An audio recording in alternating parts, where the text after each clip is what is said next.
মনে রাখতে হবে বাজেট শুধুমাত্র একটা অর্থনৈতিক হিসাব বা আয় ব্যয়ের হিসাব না। বাজেট ইজ নট মিয়ারলি এ আপনার economic document, it is a political commitment and also it reflects political parties commitment. এই বাজেটে থাকে, এটা একটা রাজনৈতিক দলিল। আসসালামু আলাইকুম মাননীয় স্পিকার, আমি ভেবেছিলাম যে আগামীকাল বক্তৃতা দেবো, কিন্তু যখন আপনি নাম বলেছেন তখন তো দিতেই হবে। মাননীয় সদস্য আপনার নাম পাঠিয়েছেন লিস্টে। অবশ্যই আমি দিব। আমি প্রথমে এই এত সুন্দর একটা বাজেট, বিশেষ করে আমাদের প্রধানমন্ত্রী তারেক রহমানের নেতৃত্বে সরকার যে উত্তরাধিকার সূত্রে যে সমস্যাগুলো আমরা পেয়েছি, যে অর্থনীতিতে এখন চলছে একটা উচ্চ মূল্যস্ফীতি, এটাগুলো আমরা সব উত্তরাধিকার সূত্রে পেয়েছি। তারপরে বিনিয়োগে একটা স্থবিরতা চলছে, ব্যাংকিং খাতে চলছে দুর্বলতা এবং ব্যাংক দখলের একটা প্রবণতা আমরা দেখছি, এবং কর্মসংস্থান একটি চ্যালেঞ্জের মুখে। ঠিক এরকম একটা বাস্তব পরিস্থিতিতে আমাদের এই নতুন সরকার যে 9,38,000 কোটি টাকার বাজেটটি দিল, এই বাজেটটির যদি বিশ্লেষণ করা হয় তাহলে অবশ্যই সরকার এবং আমাদের মাননীয় অর্থমন্ত্রী জননেতা আমির খসরু মাহমুদ চৌধুরীকে ধন্যবাদ দিতেই হয়। কারণ আমরা এই সমস্ত চ্যালেঞ্জের মুখোমুখি হয়েই আমরা এই বাজেটটি দিচ্ছি। মনে রাখতে হবে বাজেট শুধুমাত্র একটা অর্থনৈতিক হিসাব বা আয় ব্যয়ের হিসাব না। বাজেট ইজ নট মিয়ারলি এ আপনার economic document, it is a political commitment and also it reflects political parties commitment. এই বাজেটে থাকে, এটা একটা রাজনৈতিক দলিল।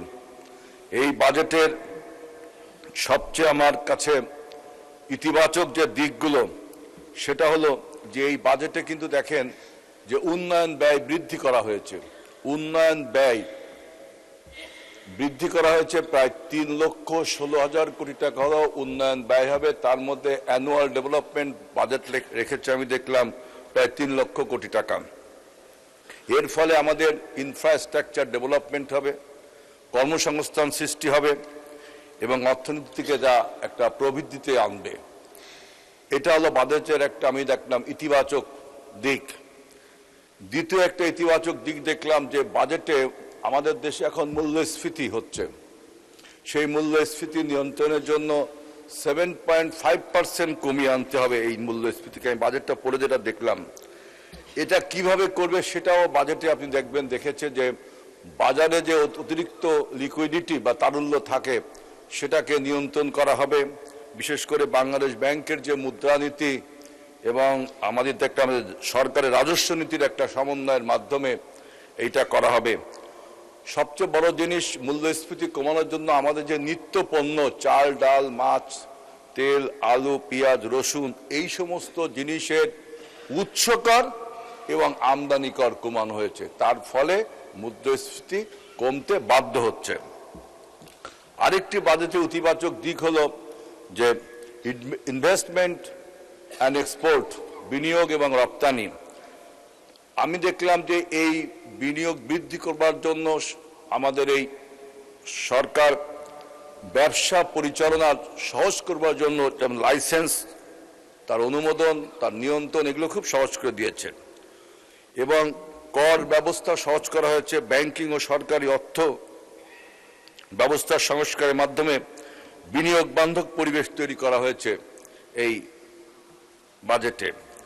বিভিন্ন সেবা প্রতিষ্ঠানগুলোকে ডিজিটালাইজ করা হয়েছে, এটা আমাদের বিনিয়োগকে আকৃষ্ট করবে। বিনিয়োগকারীদের সমস্ত প্রশাসনিক বাধা দূর করা হয়েছে এই বাজেটে। ব্যাংকিং খাতে সুশাসন বৃদ্ধি করা হবে। এখন যদি আপনি ব্যাংকিং খাতে আমরা বলছি সুশাসন বৃদ্ধি করা হবে, একটা ব্যাংক কিভাবে পরিচালিত হবে, তাও যদি তার চেয়ারম্যান কিভাবে নিয়োগ হবে, সেটাও ওখানে যদি আপনার কোনো রাজনৈতিক দল মতলববাজি করে গ্রাহকদের মধ্যে একটা সমন্বয় করে মব সৃষ্টি করে, তাহলে তো ব্যাংকিং খাতে সুশাসন নিশ্চিত করা আপনার সম্ভব হবে না। আজকেও দেখলাম যে ইসলামী ব্যাংকের সামনে কতিপয় চিহ্নিত রাজনৈতিক দলের নেতৃবৃন্দ তারা গ্রাহকদের সমন্বয় করে ব্যাংক ওইখানে বিশৃঙ্খলা তৈরি করছে। এবং আজকে প্রথম আলো পত্রিকা পড়ে আমি দেখলাম যে সরকার এই ব্যাংককে পরিচালনার জন্য প্রায় ২৫০০ কোটি টাকা প্রণোদনা দিয়েছে, অথচ একটি চিহ্নিত রাজনৈতিক দল তাদের গ্রাহক সংখ্যা, তাদের যত গ্রাহক আছে তাদের সেখান থেকে টাকা উত্তোলন করার একটা হিড়িক পড়েছে। এই ব্যবস্থা তো ব্যাংকিং প্রশাসন ঠিকভাবে চলতে পারে না। আমি অনুরোধ করব যে এইভাবে আমাদের অর্থনীতিকে ধ্বংস করে দিবেন না, কারণ আমরা একটি অভ্যুত্থানের মাধ্যমে যে সরকারটা পেয়েছি, আমরা যদি অর্থনীতিতে ফেল করি তাহলে মনে করবেন আমাদের সামগ্রিক ফেল হবে, আপনাদেরও ফেল হবে এটা, এবং সেখানে ফ্যাসিবাদের একটা জয়লাভের সুযোগ দেখা দিবে। সুতরাং এই ব্যবস্থাটা ঠিক করতে হবে। সরকার রপ্তানি আয় বৃদ্ধি করবার জন্য দেখেন আমাদের আপনার রেডিমেড গার্মেন্টস আছে, এর বাইরেও আরো রপ্তানি খাত বাড়ানো যায় কিনা, এবং এই রপ্তানি খাত বাড়ানোর জন্য কাঁচামাল আমদানিতে সরকার অনেক আপনার ব্যয় কমিয়েছে, অনেক ট্যাক্স কমিয়েছে। এজন্য আমি বলছি যে আমাদের এই বাজেটকে বিরোধী দল যেভাবে অবমূল্যায়ন যেভাবে কথাবার্তা বলছেন, তাহলে তো আমাদের এখানে একটা তর্ক বিতর্ক শুরু হয়ে যাবে। আপনারা বাজেটের খারাপ দিক ভালো দিক বলুন, আমরাও খারাপ দিক ভালো দিক বলি, কিন্তু আপনারা এমন একটা অবস্থা সৃষ্টি করেছেন। সেই আখতারুজ্জামান ইলিয়াসের একটা উপন্যাস, একটা ছোট গল্প ছিল, দুধ ভাতে উৎপাত। এখন আমাদের দেশের মানুষ প্রায় 90% ইসলাম ধর্মের মানুষ, 90% লোক ইসলাম ধর্মের মানুষ, এবং একটা শান্তিপ্রিয় ধর্ম। অর্থাৎ দুধ ভাতের মতো পরিস্থিতিতে আমরা বসবাস করি, সবাই সম্প্রীতির মাধ্যমে, ধর্মীয় সম্প্রীতির মাধ্যমে বসবাস করি। কিন্তু আমি দেখলাম আমাদের বিরোধী দল এই দুধ ভাতে উৎপাত সৃষ্টি করে কিভাবে। যখনই কোথাও ইসলাম নাম দেখে সেটা মনে হয় তার ব্যক্তিগত সম্পত্তি। ইসলামী ব্যাংক দেখলে তাদের মনে হয় আমার ব্যক্তিগত সম্পত্তি, ইসলাম দেখলেই তাদের মনে হয় ব্যক্তিগত সম্পত্তি।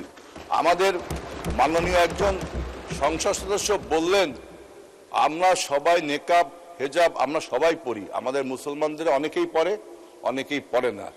ইসলামে কোনো ড্রেস কোড আছে কি নেই এটা আমাদের তাদের কাছে কোশ্চেন, কিন্তু হেজাব আমাদের সবাই ইসলাম হয়তো ম্যান্ডেটরি।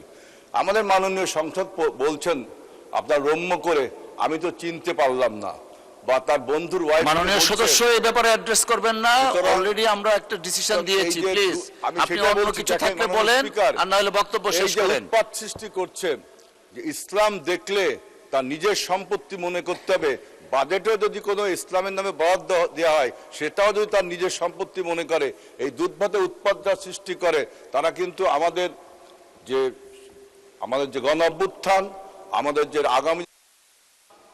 ধন্যবাদ মাননীয় সদস্য।